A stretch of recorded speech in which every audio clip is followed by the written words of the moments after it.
pause the video a few times to see it, and go in and especially go into the program and experiment with it yourself.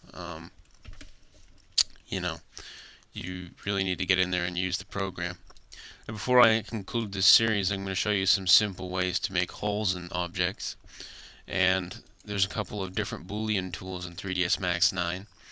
And in 3ds Max 7 or 8 for 1942, there probably won't be some of these. But for 3ds Max 9 users, there's a thing called ProBoolean.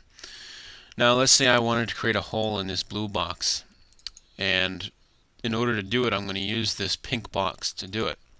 So what I'm going to do is I'm going to highlight my blue box, and I'm going to go to this drop down box and go to compound objects.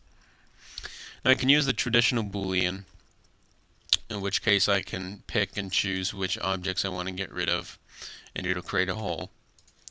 And I can also use ProBoolean.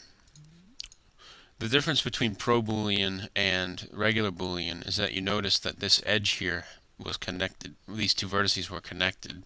ProBoolean won't connect the vertices, but it doesn't really matter since we're doing it for a game anyways.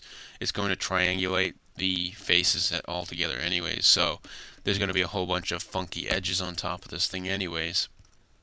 But that's basically how you create a hole in something. It's especially useful for houses and making windows and doors and things like that. There are going to be times when Boolean doesn't work quite like you want it to. Trust me. You're gonna try to subtract one thing from another, and it's just gonna be like totally off and not in the slightest the way you imagine it to be. But Boolean is a very good tool to know. There's a lot of options with Boolean actually. You don't have to just subtract things. You can intersect them, which in this case is kind of pointless because it gets rid of both objects. You can create a union object, which will actually find faces that don't need to be there and combine the two. You'll notice that now the rest of that box has been deleted and it's just part of the other box. And you can do the merge, which I think is just like union, except it doesn't get rid of faces. Or am I wrong? No, it's just like union. Alright. But, feel free to experiment with Boolean. Boolean is going to be one of your best friends.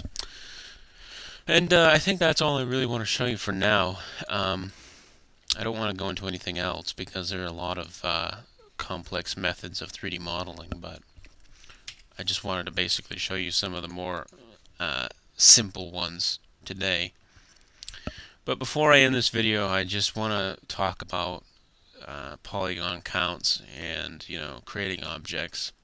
I'll be emphasizing this a lot when we go to create our weapon for Battlefield 2, but I have to emphasize it more and more. When you're creating objects, don't use too much geometry. You want to try and create objects for games that look good, but do not use too much geometry. A lot of people will say, oh, Battlefield 2 can use this many polygons and so forth. I understand that. But for the sake of our mod running good and looking good, sometimes I'm just going to say that sometimes less detail is more. As weird as that sounds, the less work you put into something, the better it'll look. And, just using less geometry will make the game run better at a higher frames per second. In many cases, it'll make the objects look better, and it'll make your life easier, because when you go to texture it and things like that, having heavily detailed parts is just going to, destroy your life. So, always make sure to use as little geometry as you can, but while still accomplishing your ends and getting the appropriate look that you want for your object. I'll be back a little later this week with a new installment in a series I'm going to call Questions Answered. The first question I'm going to answer is from a man on the BF Mods forum called HJGF or HGGF, I don't know. But he asked me about 3D iron sights in Battlefield 1942.